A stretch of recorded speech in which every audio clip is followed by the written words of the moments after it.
You ever hear someone say something so wild, so totally batshit insane that your brain short circuits trying to process it? Mine did, because what my ex said as she packed her bags was, "You'll never find anyone like me again." She smirked when she said it, tossed her blonde hair like she was starring in her own breakup montage. And at the time, I believed her. Not because she was special, not because she was some once-in-a-lifetime goddess, but because I was too wrecked to imagine anyone else would ever want to walk into the dumpster fire she'd left behind.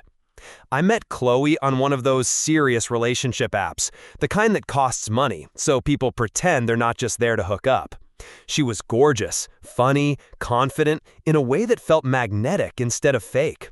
She messaged me first. I remember that, because I thought it was a glitch. Girls like that didn't chase guys like me. I'm not saying I'm hideous. I have a decent face, full hairline, I go to the gym. But Chloe was cinematic, like dudes walk into lampposts looking at her level hot.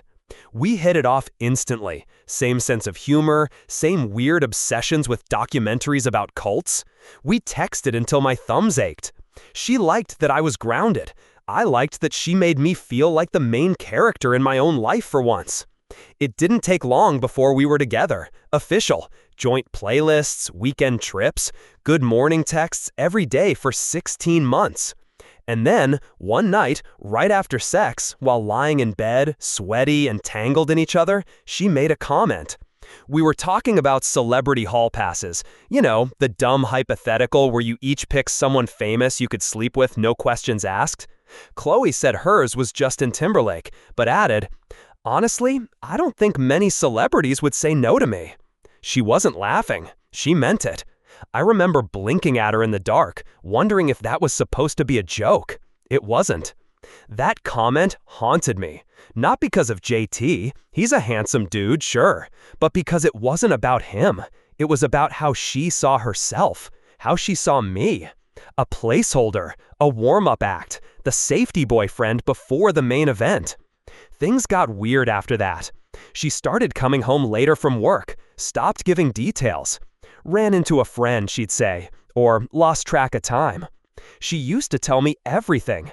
Now it was vague, dismissive stuff. And if I asked too many questions, she'd get defensive. "You don't trust me anymore?" That's the line, isn't it? The classic deflection. It's not, "I'm doing something shady," it's, "Why are you paranoid?" I wanted to believe I was just insecure, that I'd watched too many TikToks about red flags and was making something out of nothing. I kept trying to shake it off. Until one night, I couldn't. She came home smelling like cologne I didn't wear. Her blouse was inside out. I asked if she was okay. She said she was tired. I asked again. She snapped. Jesus, can't I have one night without the third degree? I slept on the couch and dreamed of waking up alone, in a good way. 2 weeks later, I found the messages. Not even hidden well. Her laptop was open on the dining table, WhatsApp on screen. She'd been talking to some dude named Dylan, telling him how she loved the way he made her feel, how real it was with him, how she didn't know how much longer she could pretend with me.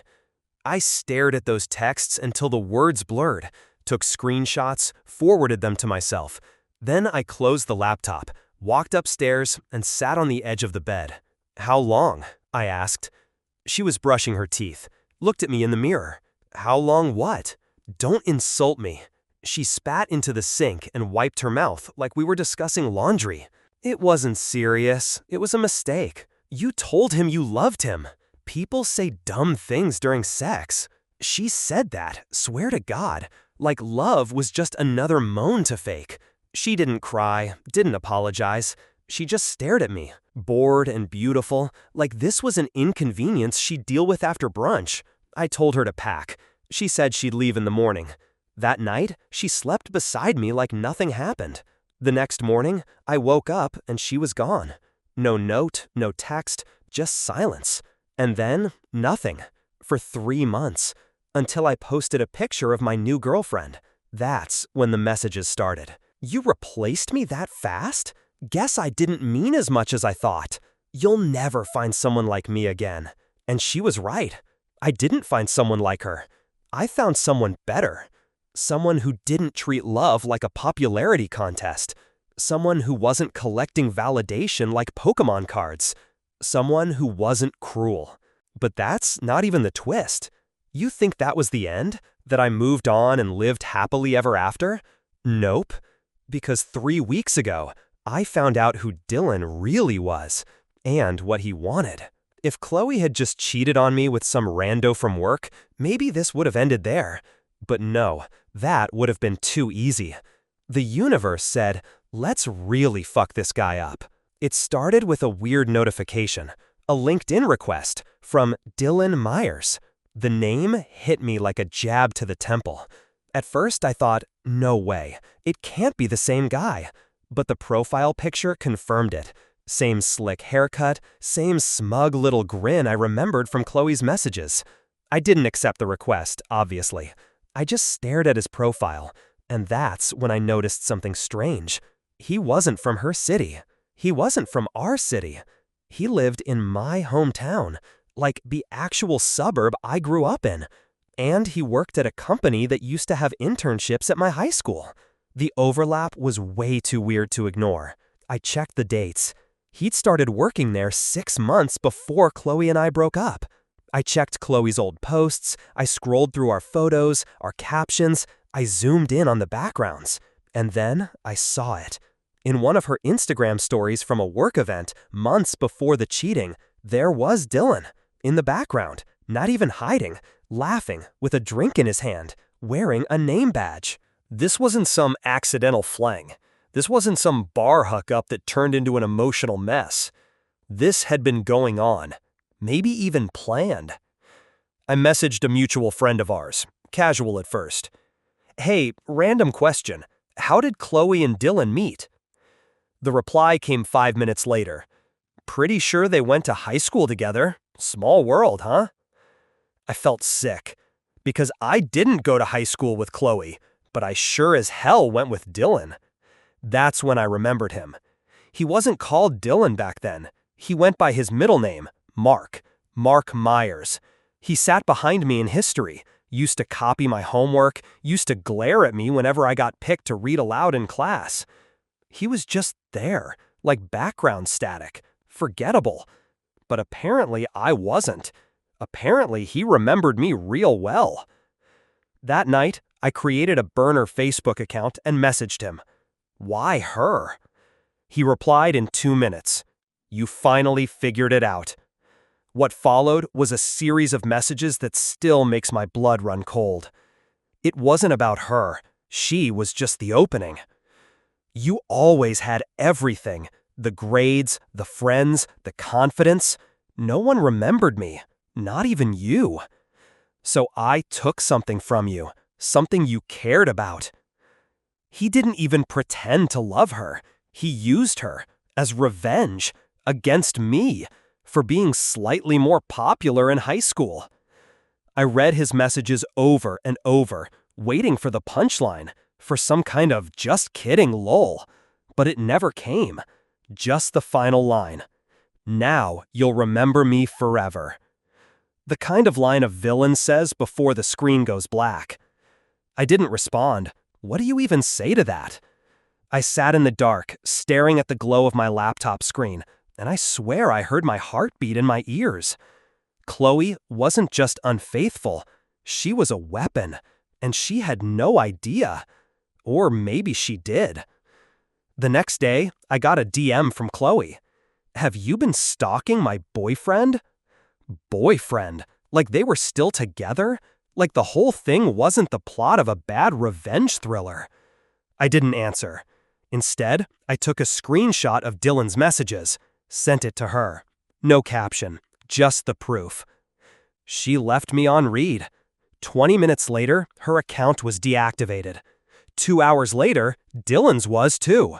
Poof, ghosted. But it doesn't end there, because last night I got an email from a Gmail account I didn't recognize. Subject line, thought you should know. It was a screenshot. Chloe, in a wedding dress, standing next to Dylan. A save the date announcement attached. No venue, no RSVP link. Just one sentence in the body of the email. You're invited. I wasn't going to go. That was the original plan. Burn the email, block the address, pretend they didn't exist. But then I thought about it. This wasn't just an invite. It was bait. They wanted me to see it. They wanted me to feel small, humiliated, like the pathetic loser in their victory lap. But I wasn't going to give them that. So yeah, I went. Not as a guest, not as an AFX, not even as a ghost from the past. I went as a problem. The event was in some wine country resort, those faux rustic venues with chandeliers in barns and overpriced champagne in mason jars. I dressed low-key, dark suit, no tie. I wasn't there to make a scene. I was there to see something, to confirm something. When I got there, the ceremony was already underway. I slipped into the back like a shadow. No one noticed me. No one cared. All eyes were on Chloe. Of course they were. She looked like a Pinterest board threw up on her. Lace everywhere. Smiles so fake it could have been sold at a Halloween store. Dylan stood beside her, proud as hell, like he'd won some trophy, like this was the culmination of a lifelong mission. And maybe it was. They said their vows. He said something about healing through love and leaving the past behind. She cried. Everyone clapped. It was disgusting. At the reception, I watched from the edge of the room. I didn't speak to anyone, didn't touch the food, just observed. Here's the thing no one tells you about weddings. If you act like you belong, no one questions it. They think you're a cousin or a +1 or some weird distant friend. I blended in perfectly. And then I saw her, Chloe's mom. She used to send me Christmas cards when Chloe and I were together, told me I was the best thing to ever happen to her daughter. She saw me across the room. Our eyes met, and her face dropped. She walked over. "What are you doing here?" I shrugged. "Just enjoying the open bar. You weren't invited." "You sure about that?" I pulled up the email, showed her the invite, the screenshot. Her lips pressed into a tight line. "That wasn't from us." I looked her dead in the eye. No, it was from him. And that's when she realized. This wasn't a coincidence. This wasn't a mix-up. Dylan wanted me here. He wanted me to show up, to see him win, to see me lose. But what he didn't count on was me talking to his father. Yeah, his dad was there. Some retired VP from an insurance firm, big handshake energy, bragged about his son's tenacity.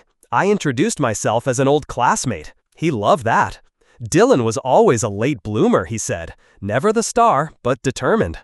"Did he ever mention how we met?" I asked. He blinked. "I thought you knew his cousin or something." "No," I said. "We went to high school together. He used to follow me around. I helped him with homework. Thought we were friends." "Oh." Silence. "He used my girlfriend to get back at me," I added. "I thought you should know the kind of man you raised." The man didn't respond, just stared at me, jaw twitching. I left before the cake. No drama, no mic drop, no speech. Just enough damage to plant seeds. But it wasn't enough. Not yet. A week later, I started getting texts from unknown numbers. "Why are you spreading lies? You're obsessed. Move on." And then, the one that made my skin crawl. "She's pregnant." That's what Dylan sent me. No context, no punctuation, just that. I stared at it for a long time, heart pounding. Was it true? Was he just trying to bait me again? I didn't respond. But something inside me shifted. Not jealousy, not pain, resolve. Because if there was a kid coming into this mess, then someone had to stop the cycle. I didn't care if she was pregnant. That's not what this was about. This wasn't jealousy or heartbreak or some romantic thirst trap. This was about the way they tried to erase me, like I was just a step on their little success ladder, a prop, a punchline. So I did something petty. Okay, no, not petty. Strategic. First, I contacted Chloe's old boss. She'd left her job shortly after our breakup, told everyone she was moving on to bigger things. I had a hunch those bigger things might have involved some convenient timing. So I called in a favor. My friend Alex used to work in HR at the same company, still had access to internal records. I asked him, "Can you find out when she gave her notice?" He got back to me the next day. She quit 2 weeks before the breakup, gave zero notice, said she was burnt out. That lined up with the same week Dylan started his new job, at the firm where Chloe had once been a client. Classic. I had the timeline. Next, I made a spreadsheet. Yeah, I know, psycho behavior, but stay with me. I logged everything. Dates, locations, social media posts, even Uber receipts from our shared account she never disconnected. Every piece of digital breadcrumb I could gather. It painted a crystal clear picture. They weren't just reckless, they were confident, like they thought I'd never piece it together. And here's the part that still keeps me up. They did this to someone else. While digging, I found a subreddit. Not a huge one. Mostly people venting about workplace drama and emotional manipulation. But one post stood out. Title: Got played by a couple pretending to be single. I clicked it, read it twice, then again. It was from a woman who described meeting a guy named D on a dating app. Said he was charming, intense, obsessed with revenge against an old rival. She thought he was joking. Until he introduced her to his best friend, Chloe. Said the three of them were just cool, open-minded people. Said he wanted her help getting closure. She noped out when she realized it wasn't about healing, it was about orchestrating humiliation. She didn't say what happened next, just that she felt used and complicit, and ghosted them both. The timestamp? 6 months before Chloe and I broke up. I messaged her. She replied. We talked. She was real and scared. Said she didn't want drama, didn't want to be involved. But she confirmed it all. Dylan wasn't just obsessed with me. He lived in that obsession. And Chloe? She went along with it.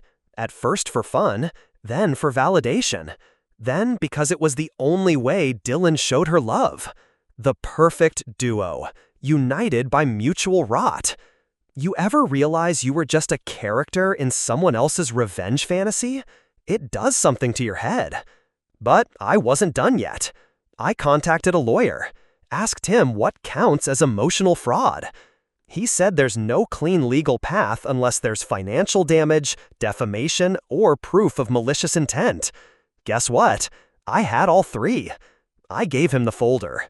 He called it the most methodically documented personal grievance he'd ever seen. Then he asked, "Do you want to take them to court?" I said no, because court is public, and this needed to be private, surgical. So I wrote them a letter, mailed it in a plain envelope, no return address, just this. I know everything, every lie, every step, every cover-up. I've spoken to everyone. You think you won, but all you've done is expose yourselves. And now you'll wonder, every day, when the consequences arrive. Tick-tock. That's it. No threats, no demands, just certainty. I haven't heard from them since, but I know they read it. Because 3 days after the letter arrived, Dylan deleted every social media account. And Chloe, she went private, changed her last name, unfollowed everyone we used to know. And last week, someone forwarded me a job posting. Chloe's company is hiring her exact role. Guess burnout finally caught up. 3 months passed. No messages, no fake accounts, no veiled threats from Dylan, no weird attempts at redemption from Chloe. Just silence. And for a while, that felt like peace. But silence has weight. It lingers, it echoes, and eventually, it makes you suspicious. One night, I was going through some old photos, trying to clear space on my phone, when I found a screenshot I forgot I had. An Uber receipt from the night Chloe said she was staying late at work. She wasn't at work, she was across town. I knew that, already logged it, already categorized. But what I missed was the driver. The same one who used to drive me. Back when I was broke, building my career, I had a regular driver named Calvin. Chill guy. We talked a lot. He knew more about my life than some of my friends. I'd lost touch with him after I moved out of the city. But here he was. I found his number in my old texts. Messaged him. Just said, "Hey, random question. Do you remember Chloe?" He replied instantly. "The blonde? Yeah, thought y'all broke up." We did. Just trying to figure out when certain things happened. Yeah, man, she used to get rides with that weird guy, Dylan or whatever. He tipped like shit. You remember anything specific? I remember the week she ghosted you. She and Dylan were fighting in my back seat. Fighting about what? You. What about me? Something about how she never wanted to go this far. That she thought he just wanted to mess with your head, not ruin your life. Wait, what? Yeah, he said something like, "I didn't build this whole plan for you to get soft now." She got quiet after that. I stared at my phone like it had grown teeth. Chloe wasn't the mastermind. Dylan was. And somewhere along the way, she started to regret it. Maybe not enough to stop, maybe not enough to apologize, but enough to crack. And now, she was silent, private, invisible. And that letter, that perfect, soul-punching letter, I didn't write it. But I remembered one more person who could have. My best friend, Dan. The one who saw me fall apart after Chloe. The one who helped me dig through every screenshot and receipt. The one who never said "I told you so," even when he easily could have. I called him. "Hey," I said, "this is gonna sound nuts, but did you send them a letter?" There was a pause. Then he sighed. "I was hoping you wouldn't figure it out." "You did it? I couldn't watch you let it go. They used you, broke you, laughed about it. Someone had to remind them karma still exists." "Dan." "I didn't sign it, I didn't threaten them. Just facts. Enough to shake their glass castle." I didn't know what to say. I should have been mad, but I wasn't. Because he was right. I would have let it go. And maybe they would have kept going. To the next person, the next sick little game. Dan gave them consequences. The kind they couldn't post about. The kind that haunts you in quiet rooms. That was 6 months ago. I'm doing better now. Therapy, a new city, a new job, a new girl. Someone who knows the full story and still chose to stay. And Chloe? Sometimes I wonder what her life looks like now. If she still checks over her shoulder, if she still dreams about the house we almost bought together. I don't hate her anymore. I pity her. Because Dylan didn't love her. He used her. And she let him. As for Dylan, he's off the grid. Vanished like a ghost story no one tells twice. But sometimes when I'm walking home late at night and the street's too quiet, I imagine getting a new email. No subject, no body, just one line. "We're not done." If that day comes, good. I'll be ready. Because this time, I'm not the one haunted. They are.